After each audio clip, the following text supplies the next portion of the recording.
ನಮಸ್ಕಾರ. ರಿವ್ಯೂ ಚಾನಲ್ಗೆ ಸ್ವಾಗತ. ನಾನು ಸೌಖ್ಯ ಗಾಂವ್ಕರ್. ಇಡೀ ದೇಶವನ್ನು ಬೆಚ್ಚಿ ಬೀಳಿಸಿರುವ ಕೋಲ್ಕತ್ತಾದ ಡಾಕ್ಟರ್ ಅತ್ಯಾಚಾರ ಕೊಲೆ ಕೇಸ್ಗೆ ಸಂಬಂಧಪಟ್ಟಂತೆ ಮಹತ್ವದ ತಿರುವೊಂದು ಸಿಕ್ಕಿದೆ. ಈಗ ಆ ಆರೋಪಿ ಇದ್ದನಲ್ಲ ಸಂಜಯ್ ರಾಯ್, ಆತನನ್ನ ಸುಳ್ಳು ಯಾವುದು ಸತ್ಯ ಯಾವುದು ಅಂತ ಡಿಟೆಕ್ಟ್ ಮಾಡುವಂಥ ಒಂದು ಪರೀಕ್ಷೆಗೆ ಒಳಪಡಿಸಲಾಗಿತ್ತು. ಆ ಪರೀಕ್ಷೆಯಲ್ಲಿ ಲೈ ಡಿಟೆಕ್ಟರ್ ಟೆಸ್ಟ್ ಅಲ್ಲಿ ಈತ ಹೇಳ್ಕೊಂಡಿರೋದೇನು CBI ಎದುರು. ಹಾಗಾದ್ರೆ ಬಹಳ ಗಂಭೀರ ಸ್ವರೂಪದ ಕೇಸ್ ಇದು. ಇಡೀ ದೇಶವ್ಯಾಪಿ ಹೋರಾಟ ಯಾವ ಹಂತಕ್ಕೆ ಹೋಗಿದೆ ಗಮನಿಸ್ತಾ ಇದ್ದೀವಿ. ವೈದ್ಯರಂತೂ ನ್ಯಾಯ ಸಿಗೋ ತನಕ ನಾವು ಹೆಜ್ಜೆ ಹಿಂದಕ್ಕಿಡಲ್ಲ ಅಂತ ಹಠ ಹಿಡಿದು ಕೂತಿದ್ದಾರೆ. ಈ ಕೇಸ್ನಲ್ಲಿ ಮಹತ್ವದ ತಿರುವು ಮಾಹಿತಿ ಮುಂದೆ ಇಡ್ತಾ ಇದೀವಿ. ಮಿಸ್ ಮಾಡಿದ್ರೆ ನಮ್ಮ ಚಾನಲ್ನ ಸಬ್ಸ್ಕ್ರೈಬ್ ಮಾಡಿ, ನಿಮ್ಮ ಅಭಿಪ್ರಾಯ ಕಮೆಂಟ್ ಮಾಡಿ ತಿಳಿಸಿ. ಎಸ್ ವೀಕ್ಷಕರೇ, ಅಜಿಕರ್ ಮೆಡಿಕಲ್ ಕಾಲೇಜಿನ ಇಡೀ ದೇಶವನ್ನು ಬೆಚ್ಚಿ ಬೀಳಿಸಿರುವಂಥ ಅತ್ಯಾಚಾರ ಪ್ರಕರಣಕ್ಕೆ ಸಂಬಂಧಪಟ್ಟಂತೆ ಈ ಸಂಜಯ್ ರಾಯ್ ವಕೀಲರೇ ಕೋರ್ಟ್ನ ಮುಂದೆ ನಮಗೆ ಈ ಲೈ ಡಿಟೆಕ್ಟರ್ ಟೆಸ್ಟ್ ಬೇಕು, ನನ್ನ ಕಕ್ಷಿದಾರರು ನಿರಪರಾಧಿ, ಸುಮ್ಮನೆ ಅವರನ್ನು ಫಿಟ್ ಮಾಡಲಾಗಿದೆ, ಇನ್ನೋಸೆಂಟ್ ಆತ, ಅದನ್ನು ಸಾಬೀತು ಮಾಡೋದಕ್ಕೆ ಲೈ ಡಿಟೆಕ್ಟರ್ ಟೆಸ್ಟ್ ಮಾಡಿಸಿ ಅಂತ ಇವ್ರ ಲಾಯರೇ ಕೇಳ್ಕೊಂಡ್ಬಿಟ್ಟಿದ್ರು.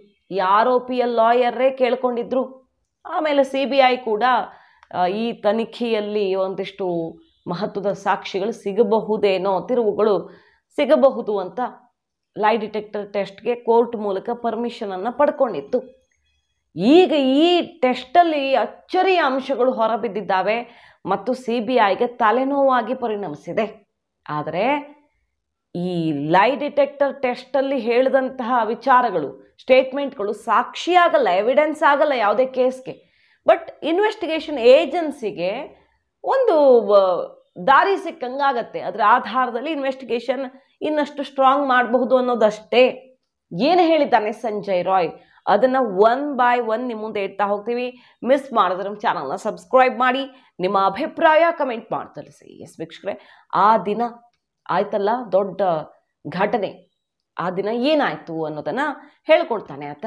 ಆದರೆ ಈ ಟೆಸ್ಟ್ ಸಂದರ್ಭದಲ್ಲಿ ಬಹಳ ನರ್ವಸ್ ಆಗಿ ಸುಸ್ತಾಗಿ ಇದ್ದ ಅನ್ನುವಂಥದ್ದನ್ನು ಮೂಲಗಳು ಹೇಳ್ತಾ ಇವೆ. ಇದನ್ನೂ ಕೂಡ ದಾರಿ ತಪ್ಪಿಸೋದಕ್ಕೆ ಏನಾದರೂ ಮೆಥಡ್ ಕಂಡು ಹಿಡ್ಕೊಂಡಿದ್ದಾನ ಸಂಜಯ್ ರಾಯ್ ಗೊತ್ತಿಲ್ಲ. ಯಾಕಂದರೆ ಸಂಜಯ್ ರಾಯ್ ತಾನೇ ಮಾಡಿದ್ದು ಅನ್ನೋದನ್ನು ಒಂದ್ಸಲ ಒಪ್ಪಿಕೊಂಡಿದ್ದ. ಅದಾದಮೇಲೆ ಮತ್ತೆ ಇಲ್ಲ ಇದಕ್ಕೂ ನನಗೂ ಸಂಬಂಧನೇ ಇಲ್ಲ ಅಂತ ಉಲ್ಟಾನೂ ಹೊಡೆದಿದ್ದಾನೆ.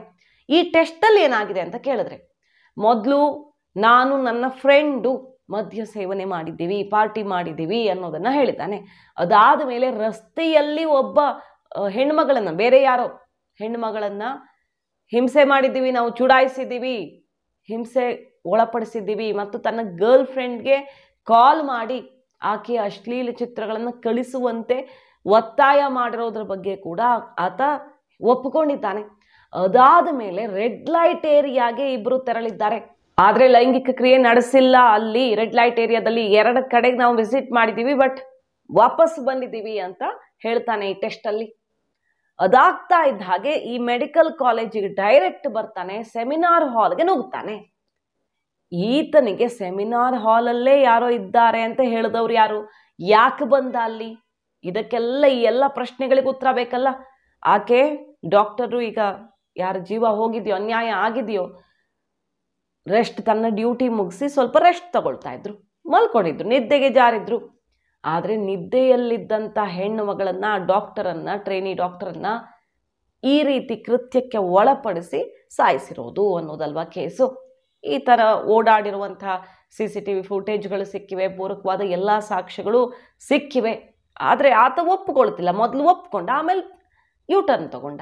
ಈ ಲೈ ಡಿಟೆಕ್ಟರ್ ಟೆಸ್ಟಲ್ಲಿ ಏನು ಹೇಳ್ತಾನೆ ಅಂತ ಕೇಳಿದ್ರೆ, ಆತ ಈ ಕೇಸ್ನಲ್ಲಿ ಅತಿ ದೊಡ್ಡ ಟ್ವಿಸ್ಟ್ ಅಂತ ಅನ್ನಿಸ್ತಿರೋದು, ಮದ್ಯ ಸೇವನೆ ಮಾಡಿದ್ದು ಹೌದು, ಅಲ್ಲಿಗೆ ಬಂದಿದ್ದು ಹೌದು, ಆದರೆ ನಾನು ಬರುವಷ್ಟೊತ್ತಿಗೆ ಡೆಡ್ ಬಾಡಿ ಇತ್ತು ಅಲ್ಲಿ, ನಾನು ಬರುವಷ್ಟೊತ್ತಿಗೆ ಯಾರೋ ಸಾಯಿಸಿಬಿಟ್ಟಿದ್ರು, ನೋಡಿ ಹೆದರ್ ಹೋದೆ, ನಾನು ಓಡ್ ಹೋದೆ ಅನ್ನೋದನ್ನು ಈ ಲೈ ಡಿಟೆಕ್ಟರ್ ಟೆಸ್ಟಲ್ಲಿ ಹೇಳಿದ್ದಾನೆ. ಇದು ಈಗ ತನಿಖಾ ಏಜೆನ್ಸಿಯ ದಾರಿ ತಪ್ಪಿಸೋದಕ್ಕೆ ಇವನು ಇನ್ನೇನೋ ಮಾಡ್ತಿದ್ದಾನೆ ಅಂತ ಅನುಮಾನಕ್ಕೆ ಕಾರಣ ಆಗಿದ್ದು, ತನಿಖಾ ಏಜೆನ್ಸಿಗಳಿಗೇನೆ ಸವಾಲಾಗಿರೋದು.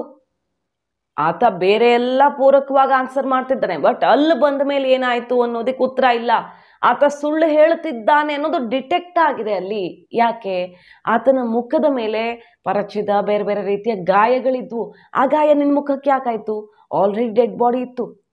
ಆಕೆ ಸತ್ತಿದ್ಲು ಅಂದರೆ ನೀನು ಓಡ್ ಹೋದೆ, ಹೆದರ್ಕೊಂಡು ಓಡ್ ಹೋದೆ ಅಲ್ವಾ? ನಿನ್ನ ಮುಖದ ಮೇಲೆ ಇಷ್ಟು ಗಾಯಗಳು ಯಾಕಾದವು ಅನ್ನೋದಕ್ಕೆ ಉತ್ತರವೇ ಇಲ್ಲ ಆತನ ಬಳಿ. ಲೈ ಡಿಟೆಕ್ಟರ್ ಟೆಸ್ಟಲ್ಲೂ ಆತ ದಾರಿ ತಪ್ಪಿಸುವಂತೆ ಏನು ಮಾಡ್ತಿದ್ದಾನೆ ಅನ್ನೋದು ಗೊತ್ತಾಗಬೇಕು. ಯಾಕಂದರೆ ಇದೆಲ್ಲ ಸುಳ್ಳು ಹೇಳ್ತಿದ್ದಾನೆ ಅನ್ನೋದಕ್ಕೆ ಗೊತ್ತಾಗ್ತಿದೆ. ಯಾಕೆ ಗಾಯ ಆಯಿತು ಗೊತ್ತಿಲ್ಲ. ನೀನು ಯಾಕೆ ಅಲ್ಲಿಗೆ ಸೆಮಿನಾರ್ ಹಾಲ್ ಹತ್ರ ಅಲ್ಲಿಗೆ ಯಾಕೆ ಹೋದೆ? ಯಾರು ಕಳಿಸ್ಕೊಟ್ರು ನಿನ್ನನ್ನು ಗೊತ್ತಿಲ್ಲ. ಅದು ಯಾವುದಕ್ಕೂ ಸರಿಯಾದ ಉತ್ತರ ಇಲ್ಲ, ಮ್ಯಾಚ್ ಆಗ್ತಿಲ್ಲ.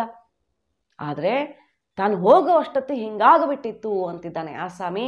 ಯು ಟರ್ನ್ ಈ ಕೇಸ್ನಲ್ಲಿ ಹೊರಗಡೆ ಒಂದ್ಸಲ ಒಪ್ಕೊಂಡು ಆಮೇಲೆ ಉಲ್ಟಾ ಹೊಡೆದ್ನಲ್ಲ, ಅದೇ ಆನ್ಸರ್ನ ಲೈ ಡಿಟೆಕ್ಟರ್ ಟೆಸ್ಟಲ್ಲೂ ಆತ ಹೇಗೆ ಹೇಳ್ತಿದ್ದಾನೆ. ಕುತೂಹಲಕ್ಕೆ ಕಾರಣ ಆಗಿದೆ ಕೇಸ್ನಲ್ಲಿ ಮತ್ತು ಆಕ್ರೋಶವೂ ವ್ಯಕ್ತವಾಗ್ತಿದೆ. CBI ಏನು ಮಾಡ್ತು ಇಷ್ಟು ದಿನ? ಹಾಗಾದರೆ ಇನ್ನೂ ವೇಗ ಪಡ್ಕೊಳ್ಬೇಕು ಕೇಸ್ ಅಂತ CBI ವಿರುದ್ಧವೂ ಅಸಮಾಧಾನ ಅಲ್ಲಲ್ಲಿ ಕೇಳಿಬರ್ತಿದೆ. ಆದರೆ CBI ಹೇಳ್ತಿರೋದು ಈ ಕೇಸ್ನಲ್ಲಿ ಅತ್ಯಂತ ಸ್ಟ್ರಾಂಗ್ ಆಗಿರೋ ಎವಿಡೆನ್ಸ್ ಸಿಕ್ಕಿದೆ ಅಂತ. ಎಕ್ಸ್ ಪ್ರಿನ್ಸಿಪಾಲ್, ಈ ಕೇಸ್ನಲ್ಲಿ ಯಾರ ಮೇಲೆ ಅನುಮಾನ ಇದೆಯಲ್ಲ, ಯಾರು ಅಲ್ಲಿ ಅಪರಿಚಿತ ಶವಗಳನ್ನು ಮಾರ್ತಾ ಇದ್ದ ಅನ್ನುವಂಥ ಆರೋಪ ಕೇಳಿಬಂದಿದೆ. ಬಯೋಮೆಡಿಕಲ್ ವೇಸ್ಟು ಅದು ಇದು ಎಲ್ಲ ಬಿಸ್ನೆಸ್ ಮಾಡ್ತಾ ಇದ್ದ ಆತ. ಆ ಎಲ್ಲ ಸತ್ಯಗಳು ಆಕೆಗೆ ಗೊತ್ತಿತ್ತು. ಹಾಗಾಗಿ ಏನೋ ಆಗಿದೆ ಇಲ್ಲಿ ಗೋಲ್ಮಾಲು ಅನ್ನೋ ಆರೋಪಗಳು ಕೇಳಿಬರ್ತಿವೆ. ಯಾವುದೋ ಒಂದು ರಹಸ್ಯವನ್ನು ಆಕೆ ಅರಿತಿದ್ದೇ ಆಕೆಯ ಸಾವಿಗೆ ಕಾರಣ ಆಯಿತು. ಇದು ದೊಡ್ಡ ದೊಡ್ಡ ಮಾಫಿಯಾಗಿ ಲಿಂಕ್ ಇರುವಂಥ ವಿಚಾರ ಅನ್ನೋದೆಲ್ಲ ಆರೋಪಗಳು ಕೇಳಿಬರ್ತಿವೆ. ಅಷ್ಟೇ ಅಲ್ಲ, ಸರ್ಕಾರ ಯಾಕೆ ರಕ್ಷಣೆ ಮಾಡ್ತಿದೆ? ಈತನ ಕಿತ್ತು ಬಿಸಾಕಬೇಕಿತ್ತಲ್ಲ, ಕೇಸ್ ಆದಾಗ ರಿಸೈನ್ ಮಾಡಿ ಮನೆ ಕಳಿಸ್ಬೇಕಿತ್ತಲ್ಲ. ಇಲ್ಲಿ ರಿಸೈನ್ ಮಾಡ್ತಿದ್ದಾಗೆ ಮತ್ತೊಂದು ಕಾಲೇಜಿಗೆ ಕರ್ಕೊಂಡು ಹೋಗಿ ಪ್ರಿನ್ಸಿಪಾಲ್ ಮಾಡಿ ಕೂರಿಸ್ತು ಸರ್ಕಾರ. ಅಂದರೆ ಯಾಕೆ? ಅದಾದಮೇಲೆ TMC MP ಒಬ್ಬರು ಪ್ರಶ್ನೆ ಮಾಡಿದ್ದಾರೆ, 3 ದಿನ ಆದಮೇಲೆ ಡಾಗ್ ಸ್ಕ್ವಾಡ್ ತೊಗೊಂಡು ಬರ್ತೀರಾ? 3 ದಿನದ ತನಕ ಏನು ಮಾಡ್ತಿದ್ರಿ? ಡಾಗ್ ಸ್ಕ್ವಾಡ್ ಅಸಲಿಗೆ ಇಂಥ ಘಟನೆಗಳಾದಾಗ ಯಾವಾಗ ಬರಬೇಕು? 3 ದಿನದ ತನಕ ಎಲ್ಲ ವಾಶ್ ಮಾಡಿ ಮುಗಿಸಿ ಆ ಗೋಡೆನೇ ಒಂದು ಡೆಮಾಲಿಷ್ ಮಾಡಿ ಅಷ್ಟು ತಕ್ಷಣ ಅಂಥದ್ದೊಂದು ಕೇಸ್ ನಡೆದಾಗ ಅಲ್ಲಿ ಕನ್ಸ್ಟ್ರಕ್ಷನ್ ವರ್ಕ್ ಕೆಲಸ ಮಾಡೋದಕ್ಕೆ ಅವಕಾಶ ಮಾಡಿಕೊಡ್ತೀರಾ? 14 ಗಂಟೆಗಳ ನಂತರ FIR ದಾಖಲಾಗಿದ್ದು ಯಾಕೆ ಇಷ್ಟು ಸೀರಿಯಸ್ ಕೇಸಲ್ಲಿ ಅಂತ ಕೋರ್ಟ್ ಛೀಮಾರಿ ಹಾಕಿದೆ. ಸರ್ಕಾರಕ್ಕೆ ಹಿಗ್ಗಾಮುಗ್ಗ ಜಾಡಿಸಿದೆ. ಹೈಕೋರ್ಟು ಕೂಡ ಛೀಮಾರಿ ಹಾಕಿದೆ. ಸುಪ್ರೀಂ ಕೋರ್ಟ್ ಸ್ವಯಂ ಪ್ರೇರಿತವಾಗಿ ತಾನೇ ಕೈಗೆತ್ತಿಕೊಂಡು ಮಮತಾ ಬ್ಯಾನರ್ಜಿ ಸರ್ಕಾರಕ್ಕೆ ಛೀಮಾರಿ ಹಾಕಿರೋದು.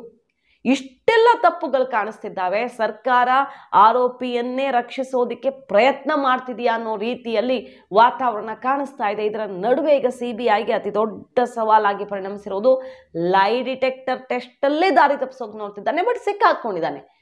ಈ ಎಲ್ಲ ಪ್ರಶ್ನೆಗಳಿಗೆ ಆತ ಉತ್ತರವನ್ನೇ ಕೊಡ್ತಾ ಇಲ್ಲ, ಸಿಕ್ಕಾಕೊಂಡಿದ್ದಾನೆ. ಕೇಸ್ ಟ್ವಿಸ್ಟ್ ಮೇಲೆ ಟ್ವಿಸ್ಟ್ ತಗೊಳ್ತಾ ಇದೆ.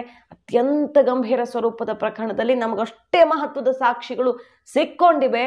ಈ ಕೇಸ್ನಲ್ಲಿ ದೊಡ್ಡವರಿಗೆ ಸಂಕಷ್ಟ ಫಿಕ್ಸ್ ಅನ್ನುವಂಥ ಮಾಹಿತಿ ಮೂಲಗಳಿಂದ ಬರ್ತಿರೋದು. ಕಾದು ನೋಡೋಣ. ಮಾಹಿತಿ ನಿಮ್ಗೆ ಇಷ್ಟ ಆಗಿದ್ರೆ ಮಿಸ್ ಮಾಡದೆ ನಮ್ಮ ಚಾನಲ್ನ ಸಬ್ಸ್ಕ್ರೈಬ್ ಮಾಡಿ, ನಿಮ್ಮ ಅಭಿಪ್ರಾಯ ಕಮೆಂಟ್ ಮಾಡಿ ತಿಳಿಸಿ. Thank you.